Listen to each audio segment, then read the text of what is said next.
ng Panginoong Hesus. Sa English,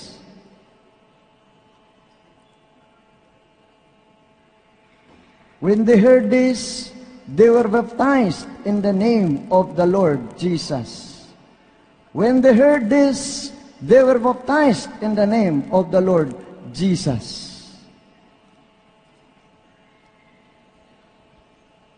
Romans chapter 6 verse 3. Romans chapter 6 verse 3. O hindi baga ninyo nalalaman na tayong lahat na mga nabautismuhan kay Kristo Jesus ay nangabautismuhan sa Kanyang kamatayan? O hindi baga ninyo nalalaman na tayong lahat na nangabautismuhan kay Kristo Jesus ay nangabautismuhan sa Kanyang kamatayan? In English, Romans chapter 6 verse 3. Know ye not that so many of us, as were baptized into Jesus Christ, were baptized into His death? Masyadong mahaba yung oras ko po, mga kapatid, dahil 30 minutes po. Babalikan ko po ng pagbasa. Pansinin po ninyo, hindi po ako mag-i-explain. Kakaiba po itong debate, mga kapatid. Hindi po ako mag-i-explain sa hapong ito. Ang sinabi ko po, patutunayan ko ayon sa Biblia. Biblia po ang magpapatunay, hindi po ayon sa aking eksplanasyon. Binabasa ko po ng maraming teksto. Ang maraming mga teksto, binabasa po natin. Uulitin ko, mga kapatid, Colossians chapter 3, verse 17. Uulitin po natin. Ang lahat na hindi pa nakukuha yung mga bersikulong ibinigay po natin kanina, balikan po natin. At anumang inyong ginagawa sa salita o sa gawa, gawin ninyo ang lahat sa pangalan ng Panginoong Hesus. Hindi po sinabi dito ni Paul, mga kapatid, anumang inyong gagawin, ginagawa sa salita at sa gawa, hindi sinabing sa pangalan ng Ama, Anak at ng Espiritu Santo. Maliwanag po. Hindi po sinabi sa Colossians chapter 3 verse 17. Ang sinabi po, anumang inyong ginagawa sa salita at sa gawa, gawin ang lahat sa pangalan ng Panginoong Hesus. Maliwanag po. Acts chapter 2 verse 38. Acts chapter 2 verse 38. At sinabi sa kanila ni Pedro, mangagsisisi kayo at mangagpabautismo ang bawat isa sa inyo sa pangalan ni Hesukristo. Hindi po sinabi ni Pedro, magpabautismo sa pangalan ng Ama, Anak at ng Espiritu Santo. Maliwanag po, sinabi ni Peter, mangagsisisi kayo at mangagpabautismo ang bawat isa sa inyo sa pangalan ni Hesukristo, hindi sa pangalan ng Ama, Anak at ng Espiritu Santo.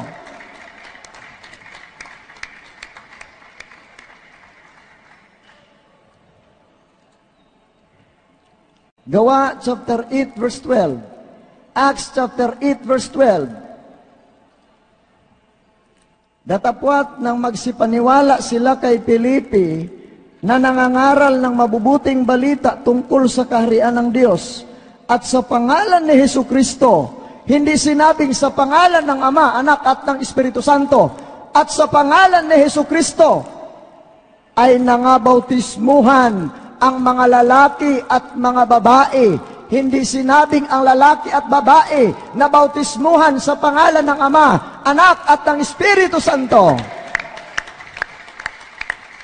Napakaliwanag po, mga kapatid. Napakaliwanag po.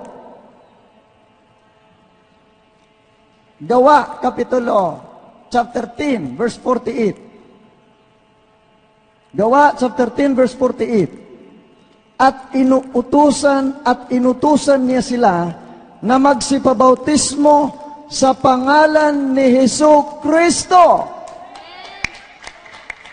Hindi sinabi, inuutusan na magsipabautismo sa pangalan ng Ama, Anak at ng Espiritu Santo, kundi inuutusan na magsipabautismo sa pangalan ng Panginoong Hesus Kristo. Palakpakan po natin.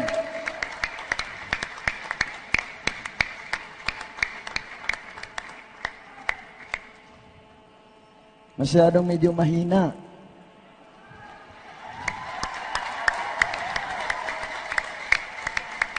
Wala pong personalan. Biblia ang sasagot. Magtatapat po ang Biblia.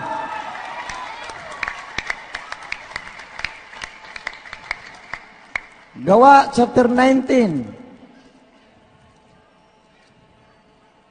verse 5. At nang kanilang marinig ito, ay nangapabautismo sila sa pangalan ng Panginoong Hesus. Napakaliwanag. Hindi po sinabi ng pagkatapos nilang marinig na nagpabautismo sila sa pangalan ng Ama, Anak at ng Espiritu Santo. At nang marinig nila ito, ay nangapabautismo sila sa pangalan ng Panginoong Hesus.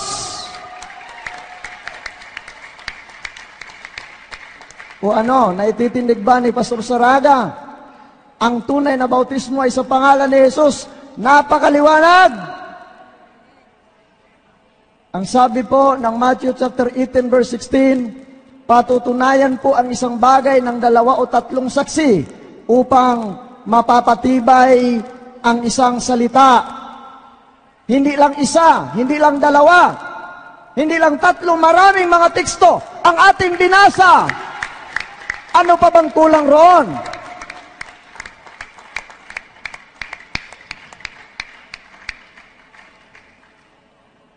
Galacia, capítulo 6, versículo 3.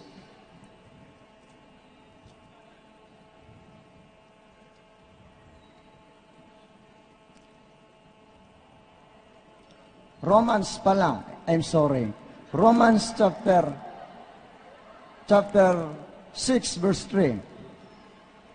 Romans chapter 6, verse 3. O hindi baga ninyo nalalaman na tayong lahat nangabautismuhan kay Kristo Jesus ay nangabautismuhan sa Kanyang kamatayan? Wala pong sinabi dito na tayong lahat na nangabautismuhan sa pangalan ng Ama, Anak at ng Espiritu Santo ay binautismuhan sa Kanyang kamatayan.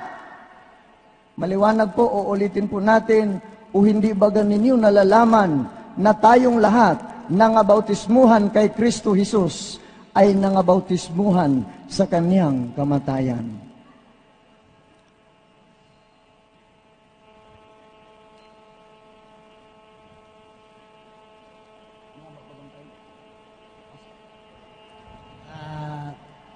Na 18 minutes pa ho. Medyo mahaba pa, no?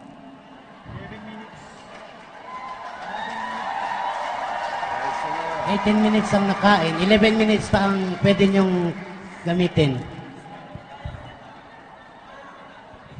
Opo. Naki-pastor yan kung pwedeng ikuha na lang natin tong 20 minutes na cross-examination. Itutuloy pa po natin. Kasi sa tema po, hindi ko lang sinabing sa Biblia, kundi maging sa mga referensya. Babasahin din po natin ang mga referensya kung sa pangalan ng Ama, Anak at ng Espiritu Santo ba. Unang referensya ang ating babasahin, Iskap Herzog Religious Encyclopedia. Iskap Herzog Religious Encyclopedia, Volume 1, page 435. I-take note po ninyo. Iskap Herzog Religious Encyclopedia, Volume 1, page 435. The New Testament teaches only the baptism in the name of Jesus. The New Testament teaches only the baptism and the name of Jesus.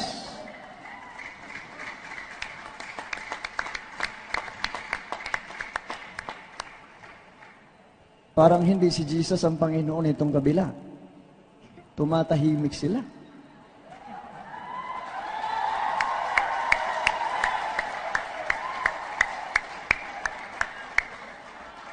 Sa Tagalog, Scap Herzog Religious Encyclopedia, Volume 1, page 435. Ang bagong tipan ay nagtuturo lamang ng bautismo sa pangalan ni Jesus.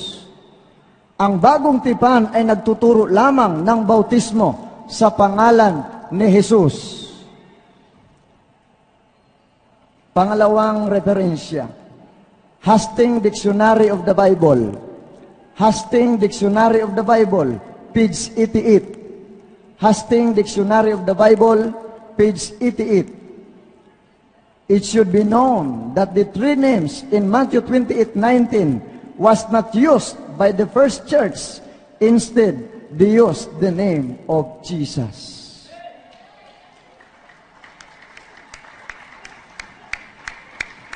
Hastings Dictionary of the Bible, page 88. It should be known that the three names in Matthew 28:19 was not used by the first church. Instead, they used the name of Jesus. Ito'y dapat na malaman na ang tatlong pangalan ng Matthew 28:19 ay hindi ginamit ng unang iglesia, kundi sa pangalan ng Panginoong Hesus.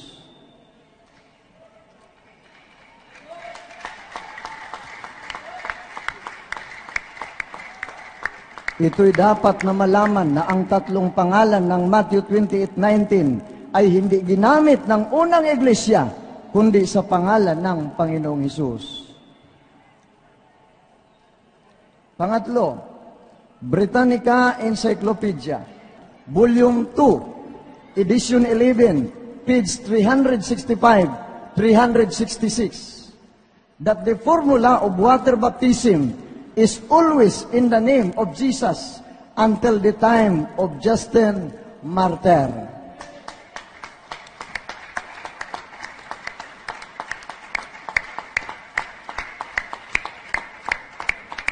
That the formula of water baptism is always in the name of Jesus until the time of Justin Martyr.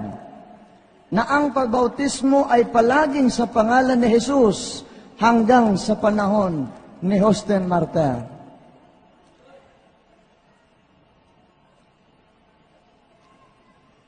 Praise God.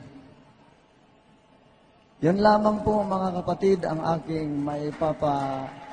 Pastor, may 6 na minuto pa kayo natitira.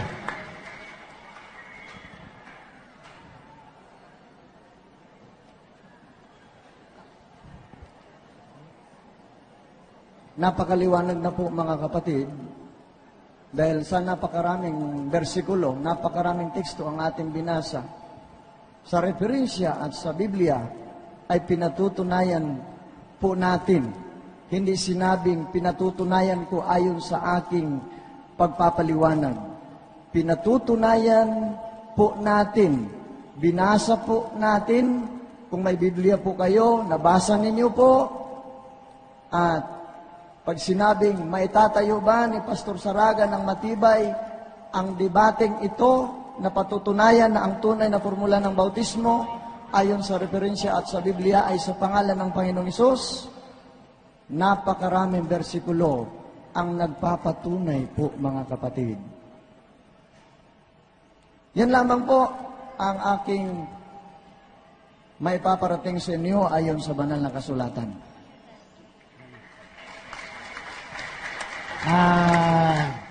Bigay natin ang oras kay Brother Eli para magtanong kay Pastor Saraga.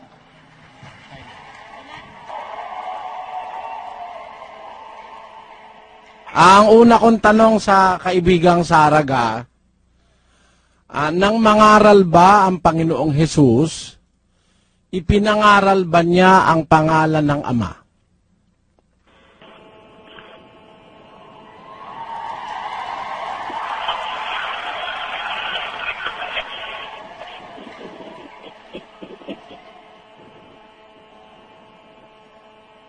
Bakit? Brad Mel, ba't walang reply? Brother Eli. Nag-iisip po siya ng isasagot yata, kapatid na Eli, kaya hindi po siya makasagot agad. Brother Eli, formula po sa baptism ang pinag-aaralan po dito, hindi yung pangangaral. Baptism po. Kapatid, wag mo akong turuan ang itatanong ko sa'yo. You are under cross.